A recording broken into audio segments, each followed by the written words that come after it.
नमस्कार। आज हम जानेंगे 11वें श्लोक का अर्थ।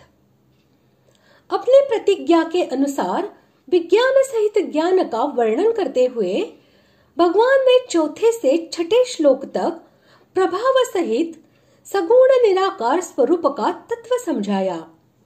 फिर 7वें से 10वें श्लोक तक सृष्टि रचनादि समस्त कर्मों में अपनी असंगता और निर्विकारता दिखलाकर उन कर्मों की दिव्यता का तत्व बतलाया।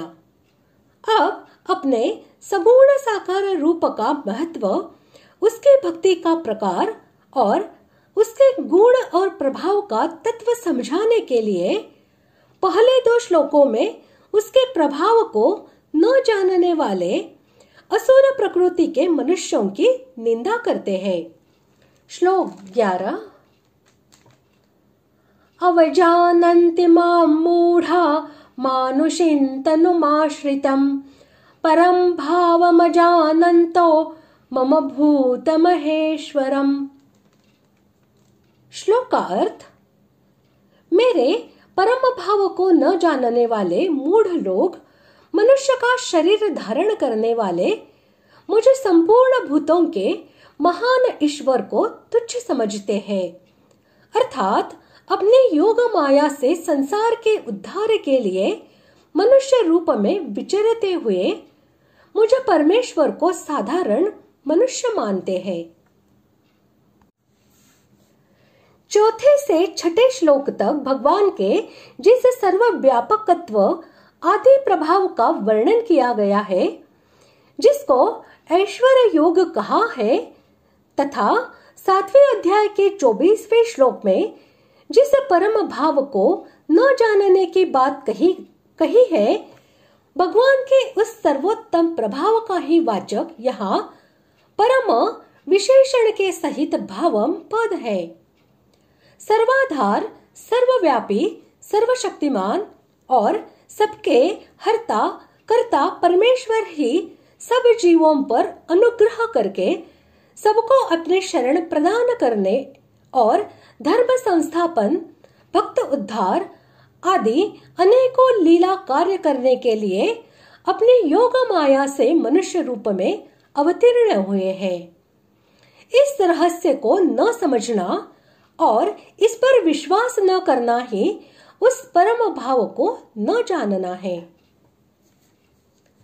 अगले श्लोक में जिनको राक्षसों और असुरों की प्रकृति का आश्रय लेने वाले कहा है, 7वें अध्याय के 15वें श्लोक में जिनका वर्णन हुआ है और 16वें अध्याय के 4थे तथा 7वें से 20वें श्लोक तक जिनके विविध लक्षण बतलाए गए हैं, ऐसे ही आसुरी संपदा वाले मनुष्यों के लिए मूढ़ा पद का प्रयोग हुआ है।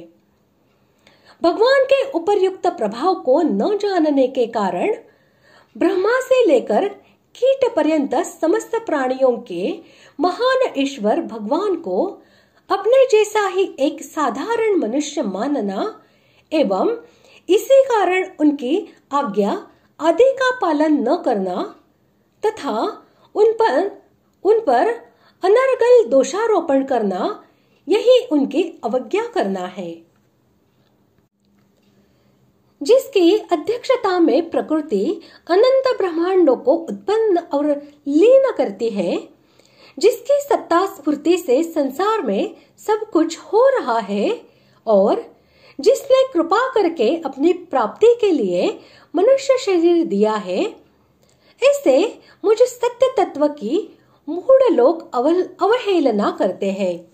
वे मेरे को न मानकर उत्पत्ति विनाशशील पदार्थों को ही सत्य मानकर उनका संग्रह करने और भोग भोगने में ही लगे रहते हैं। यही मेरी अवज्ञा अवहेलना करना है। इस प्रकार आज हमने 11वें श्लोक का अर्थ जान लिया है। अगले भाग में जानते हैं 12वें श्लोक का अर्थ। धन्यवाद।